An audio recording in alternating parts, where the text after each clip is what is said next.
Hmm. Welcome to Whispers. Hmm. This is indeed a fact. Hmm. Nigeria, a country that lives in denial. Nigeria is a country living in denial of its division, challenges, and troubled checkered history. Anybody who lays claim to the fact that the country is united now is living in illusion or is outrightly delusional. Right before and after independence, there was already a misunderstanding and suspicion accompanied by regional power intrigues which characterized that era. People could not see the Cold War brewing among the regional trio.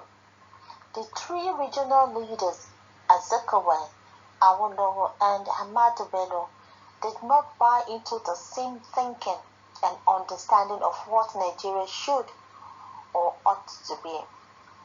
One should have seen that from their dress codes, mannerisms, regional policies, and commentaries. While the South, East, and West were ready for independence, the North took another 3 years to be ready. The pre- and post-independent political events and the unfortunate civil war were sole reminders of our continuous troubled history. Since then, there has been this growing suspicion and mistrust among the major ethnic groups. Besides, no government, both military and democratic, has made a genuine effort towards resolving Nigeria's lingering problems. Committed leaders of wartime nations were able to make history by uniting the people and returning to the global arena. But what did our leaders do? They were more interested in setting up cosmetic committees and conferences designed ab initio to further their political decadence until someone is willing to address the numerous demands and grievances of all and set out a genuine mechanism of peaceful coexistence. The nation will continue to be in disarray.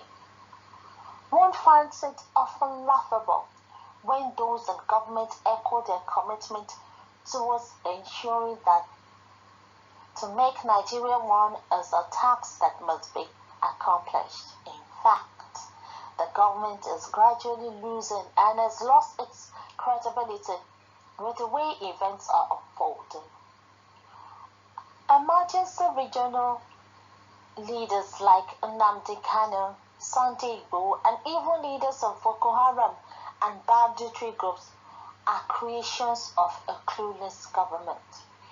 These emergency regional leaders stand for their people and render those services government ought to have rendered but refused to. Nature harbors a vacuum. We seem to underestimate the power of these non-state actors, but it is becoming glaring that despite labeling them and their group as terrorists, many people still believe in them. One could imagine that the government's seeming commitment always comes in form of generic press statements issued by Garba Shehu and Co., who I am quite sure are tired of doing one thing all the time to expect different results. Who takes the presidential media hit seriously now? Nobody does. When it was obvious that the ex-service chiefs had run out of ideas to tackle insecurity in the land, the same government left them on the saddle for additional years with a reward of non-career ambassadors after retirement. Someone says that the bonuses was a canopy to escape the awaiting dragnet of the International Criminal Court. Never in the history of Nigeria have the recruitment processes into key government offices become a sore point of controversy and conflict. One section of the country has enjoyed major patronage than others. The facts and figures are available for people to see, but government, like the ostrich, continues to hide its head in the sand, offering its body for the doubting Thomases to take surface as evidence. Issues of leadership and recruitment processes, constitution amendment, revenue sharing have been at the heart of revenue sharing formula, good governance. I'll take that again. Issues of leadership and recruitment processes, constitution amendment, revenue sharing formula, good governance, restructuring, resource control, insecurity, fiscal federalism have been at the heart of Nigeria's problem.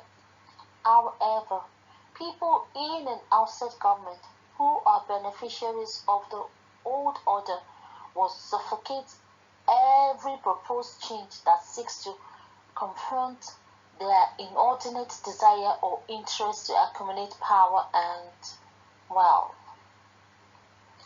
The NSAS protests had widened the already existing divide between the North and South, while the protests against the high level of impunity among SARS units and general police brutality in the country was successful in the South. The North seemed not to be bothered.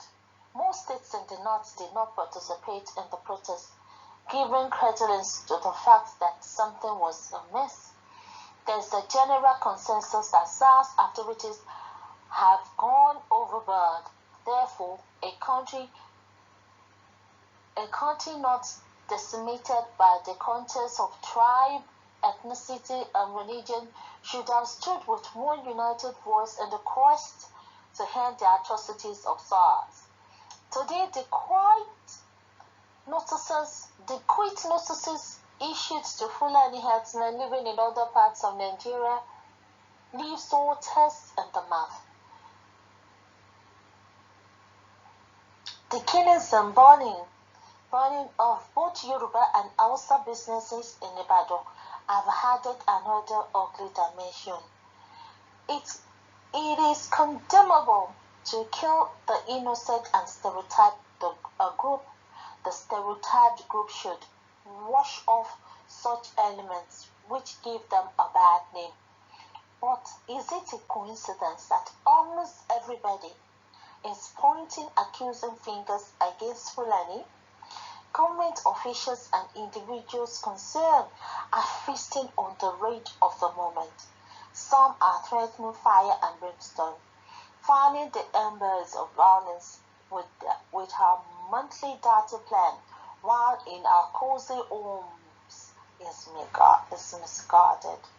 Every region now has its own narratives championed by those who have no business in leading.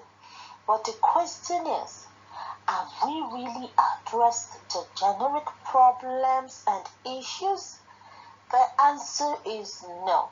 Those who should seek the palm of Gilead are the troublemakers themselves.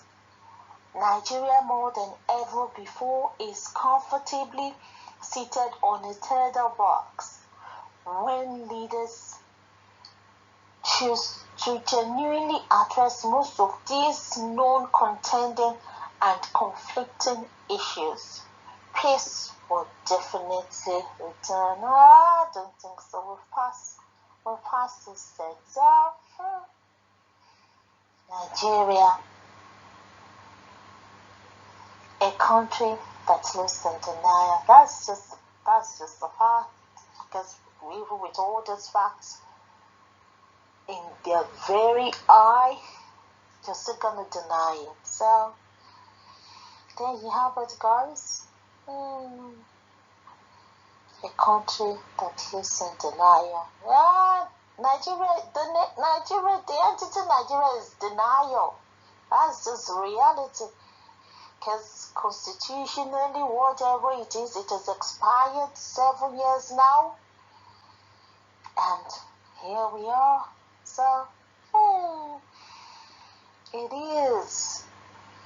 is truly, surely, and factually living in denial. Until I come your way again.